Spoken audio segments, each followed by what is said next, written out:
மனித குலத்தை பற்றிய நம்முடைய புரிதல், அதிலிருந்து தான் ஒரு முடிவை நாம் எடுக்க முடியும்.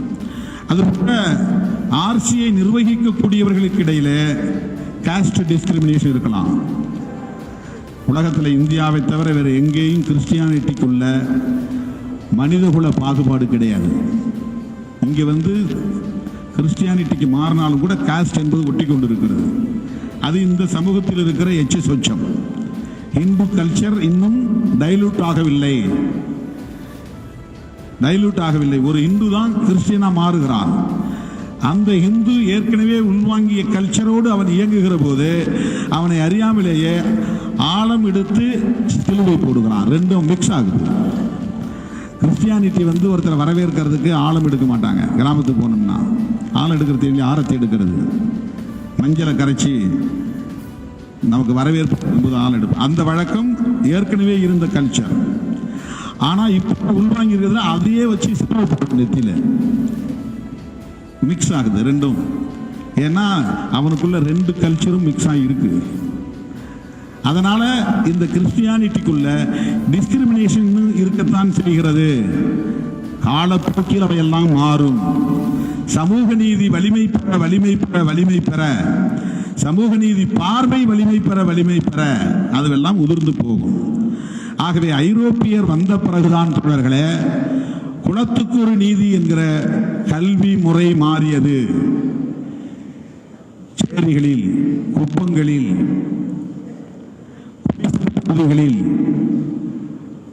முதலில் ஐரோப்பியர்களின் காலடி தடங்கள் தான் இருந்தன. உயர்த்தாத இந்துக்கள் அந்த தெருக்குள்ளே நுழைய வாய்ப்பில்லை. அவர்களின் தெரு எப்படி கிடக்கிறது என்று பார்க்க முடியாது. அப்படியே ஒவ்வொரு வாழிடத்திற்கும் இடையிலே ஒரு தடுப்பு, உள்ள நுழைய மாட்டாங்க. அவங்களுக்கு குடிநீர் இருக்கிறதா, அவர்களுக்கு சுகாதாரம் இருக்கிறதா, அவர்களுக்கு மருத்துவம் கிடைக்கிறதா, அவர்களுக்கு கல்வி கிடைக்கிறதா, அன்றாட தேவைக்கான பசியாறுவதற்கான வாழ்வாதாரம் கிடைக்கிறதா, இதை பார்ப்பதற்கு கூட இயலாத நிலை இருந்தது. இதை உடைத்துவிட்டு, இந்த தடுப்புகளை தகர்த்துவிட்டு அங்கே அடியெடுத்து வைத்தவர்கள் கிறிஸ்தவ மிஷனரிகள் என்பதை மறந்துவிடக் கூடாது.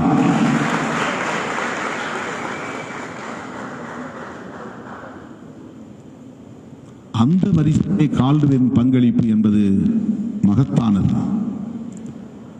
எத்தனை பள்ளிகளை உருவாக்கி இருக்கிறார்கள், எத்தனை கல்லூரிகளை உருவாக்கி இருக்கிறார்கள். 4-5 நாட்களுக்கு முன்னால் நான் நாகர்கோவில் சென்றிருந்தேன். ஸ்காட் கிறிஸ்டியன் காலேஜ், அந்த கல்லூரிக்கு போயிருந்தேன்.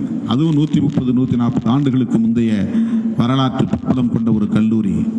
எண்ணி பாருங்கள், அப்போதே உருவான ஒரு சென்ட்ரல் ஸ்கூல் பிறகு ஒரு காலேஜ் என்கிற நிலைக்கு உயர்ந்து இன்றைக்கு 3000-4000 பேர் படிக்கிற, சாதாரண எளிய குடும்பங்களை சார்ந்த மாணவ செல்வங்கள் படிக்கிற ஒரு கல்லூரியாக மாறி இருக்கிறது.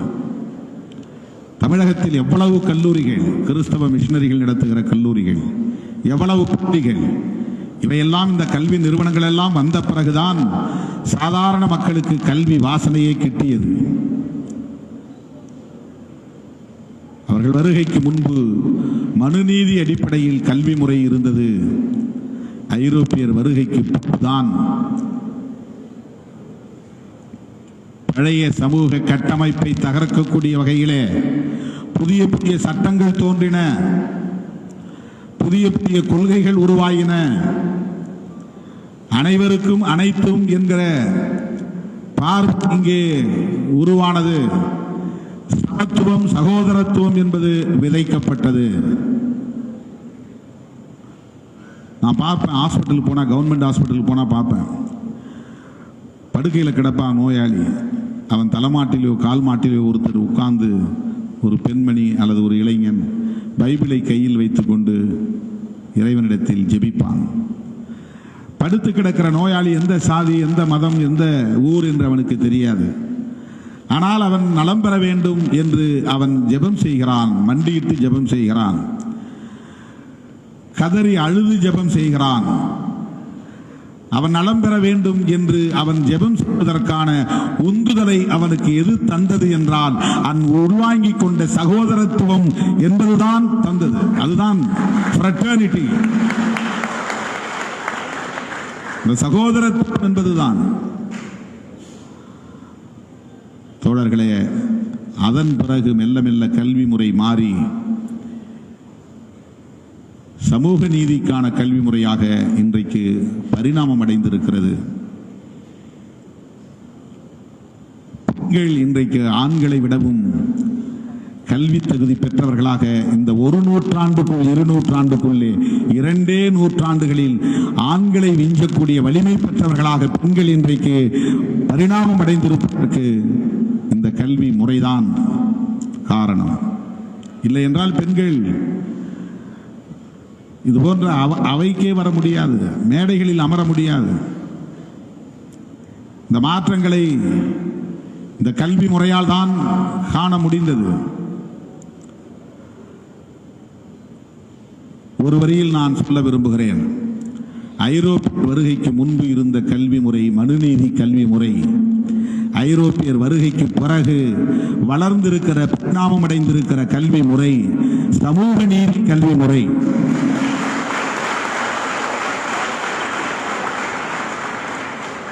இதை மாற்ற வேண்டும் என்பதற்காக இப்போது தேசிய கல்வி கொள்கை என்கிற பெயரில் மீண்டும் மனு தர்மத்தை, வர்ணாசிரம தர்மத்தை உள்ளே நுழைப்பதற்கான முயற்சிகள் நடக்கின்றன.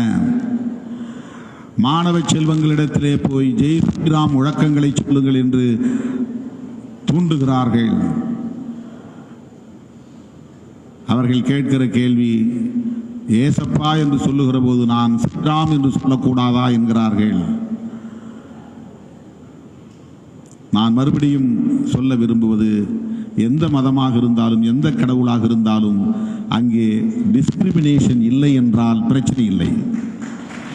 டிஸ்கிரிமினேஷன் இல்லை என்றால் பிரச்சனை இல்லை.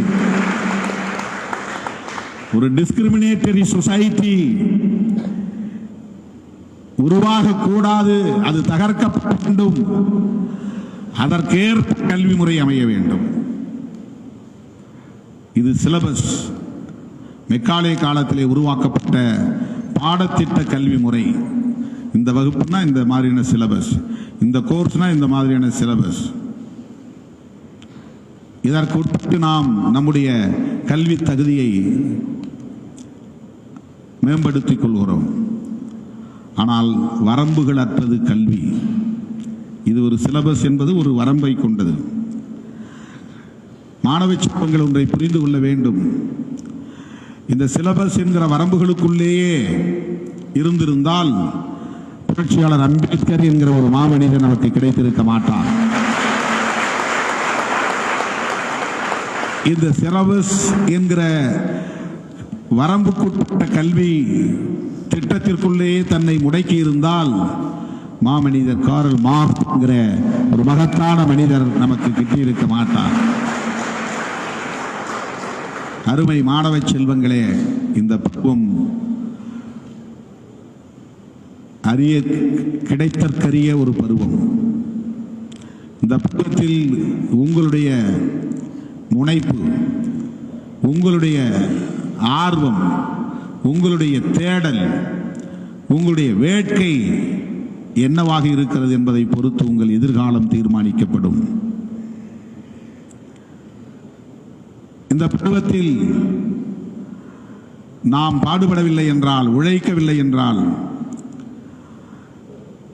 தொலைநோக்கு பார்வை இல்லை என்றால், இலக்கு எது என்று தீர்மானிக்கவில்லை என்றால், எப்படிப்பட்ட வாழ்க்கையை நாம் வடிவமைத்துக் கொள்ளப் போகிறோம் என்பதில் நமக்கு ஒரு தெளிவு இல்லை என்றால் நமக்கு எதிர்காலம் ஒளிமயமாக தெரியாது. அதை தீர்மானிக்க வேண்டிய பருவம் இது. எந்நேரமும் சிலபஸுக்குள்ளேயே நாம் இருந்து கொண்டால் அல்லது பொழுதுபோக்குவதற்கான சூழலை மட்டுமே நாம் உருவாக்கி கொண்டால், நம்முடைய எதிர்காலத்தை பற்றி எண்ணுவதற்கான நேரத்தை ஒதுக்காவிட்டால், எப்படி நம் எதிர்காலத்தை வடிவமைத்துக் கொள்ளப் போகிறோம் என்பதை பற்றி சிந்திப்பதற்கு சில நொடிகள் கூட நாம் ஒதுக்கவில்லை என்று சொன்னால் நம்முடைய எதிர்காலம் கேள்விக்குறியாகிவிடும். ஆகவே யோசித்து பார்க்க வேண்டும். மாணவ செல்வங்களிடம் பேசுகிற போதெல்லாம் நான் தவறாமல் பதிவு செய்கிற ஒன்று இதுதான். சிலபஸ் என்கிற வரம்பை தாண்டி ஒரு வெறியை கொண்ட அந்த ஒரு உந்துதல், உள்ளுக்குள்ளே ஒரு ஃபயர், படிக்க வேண்டும் படிக்க வேண்டும் படிக்க வேண்டும் என்ற ஒரு தேடல், அது ஒரு வெறியாகவே மாறி இருக்கிறது. அது ஒரு அடிக்ஷனாக மாறி இருக்கிறது. புரட்சியாளர் அம்பேத்கர் அவர்களுக்கும் மாமேதை காரல் மார்க்ஸ் அவர்களுக்கும் இங்கிலாந்தில் உள்ள ஒரு பல்கலைக்கழக நூலகத்தில் அந்த இருவரும் தலைவர்களின் திருவுருவப் படங்களை திறந்து வைத்திருக்கிறார்கள். அதற்கு அவர்கள் சொல்லுகிற காரணம், இந்த பல்கலைக்கழக நூலகத்தில் உள்ள புத்தகங்களில், லட்சக்கணக்கான புத்தகங்களில் பெரும்பான்மையான புத்தகங்களை படித்து முடித்த மாமனிதர்கள் இந்த இரண்டு பேரும் என்று அங்கே சொல்லுகிறார்கள். நமக்கு எக்ஸாம் டேட் அறிவிக்கிறவர்களுமே சிலபஸையும் நம்ம தொடர்றதில்லை.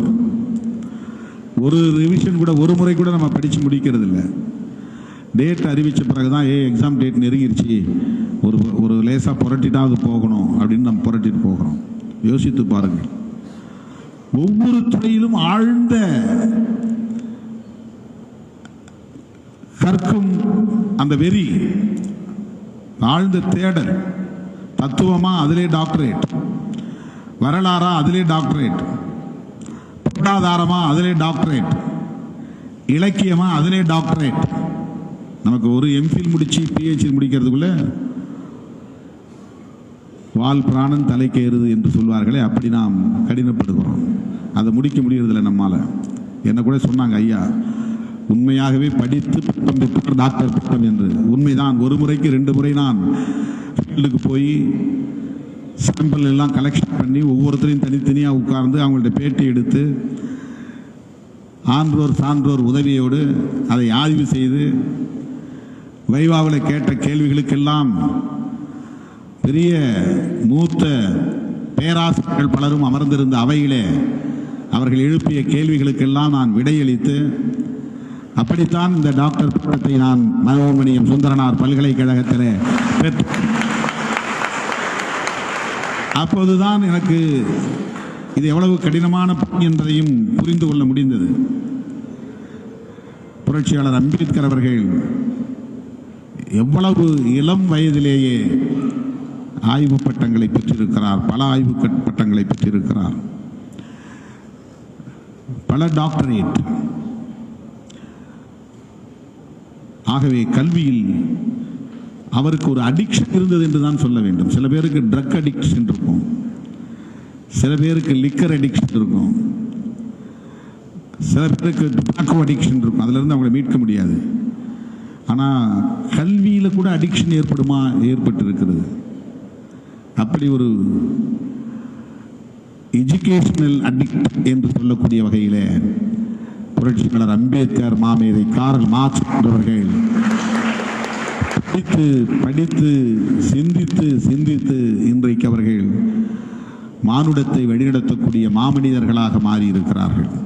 இப்போ நாம் எல்லோரும் அப்படி அம்பேத்கர் ஆயிட முடியுமா, எல்லோரும் மார்க்ஸா ஆயிட முடியுமா அப்படின்னு ஒரு கேள்வி எழுப்பக்கூடாது. நம்முடைய பர்சனாலிட்டியை நாம் மேம்படுத்த வேண்டும். எவ்வளவு ஆண்டுகள் வாழ்கிறோமோ அந்த வாழ்க்கை என்பது மதிப்புக்குரியதாக இருக்க வேண்டும். நம்முடைய ஆளுமை என்பதை நாம் வளர்த்து கொள்ள வேண்டும். இந்த வெறும் எஜுகேஷனல் குவாலிஃபிகேஷன் என்பது ஆளுமை அல்ல. நிறைய பேர் நிறைய டாக்டரேட்லாம் முடிச்சிருப்பாங்க, சின்ன விஷயத்தை டீல் பண்ண தெரியாது, சாதாரண மக்களை எப்படி அணுகிறதுன்னு தெரியாது, திடீர்னு ஒரு டாஸ்க் வந்துடுதுன்னு சொன்னால் அந்த டாஸ்கை ஃபிக்ஸ் பண்ண தெரியாது, அப்படியே தடுமாறி போயிடுவாங்க. அவன் மேஜர் ஜெனரலாக கூட இருக்கலாம் ஆர்மியில், ஆனால் வீட்டுக்குள்ளே இருக்கிற பிரச்சனையை அவனால் ஃபேஸ் பண்ண முடியாது. சப்பார்டினேட்டை எப்படி டீல் பண்ணுறதுன்னு தெரியாது, அவங்களை நடத்த தெரியாது. அதுக்கெல்லாம் என்ன காரணம்னா, ஆளுமை என்பது வெறும் எஜுகேஷன் என்கிற ஒரு ஆங்கிளில் மட்டும் கிடையாது, ஒரு டைமென்ஷனில் மட்டும் இல்லை. மனிதகுலத்தோடு ஒட்டுமொத்தமாக பழகுவதற்கு, நம்மை நாமே மேம்படுத்திக் கொள்வதற்கான மொத்த பண்பு கூறுகள், டோட்டல் பர்சனாலிட்டி, டோட்டல் பிஹேவியர், அதுதான் ஆளுமை என்பது. அதற்கு ஒரே ஒரு வழி கல்வி. கல்வி என்பது எழுத்துப்பூர்வமாக படிப்பது என்பது மட்டுமல்ல, மக்களோடு நெருக்கமாக இருப்பது, சகோதரத்துவத்தோடு சமத்துவ அந்த அணுகுமுறையோடு மக்களை கற்பதும் கல்விதான். மக்களை கற்பதும் கல்விதான். மக்களுக்கு தொண்டு செய்வது என்கிற அந்த புரிதலும் கல்விதான். அந்த புரிதல் ஐரோப்பியர்களிடத்திலே பெரிய அளவிலே இருந்ததால் தான் இந்த மண்ணில் மனிதநேயத்தை அவர்களால் விதைக்க முடிந்தது, சகோதரத்துவத்தை அவர்களால் பரப்ப முடிந்தது, சமத்துவ பார்வையை அவர்களால் தர முடிந்தது.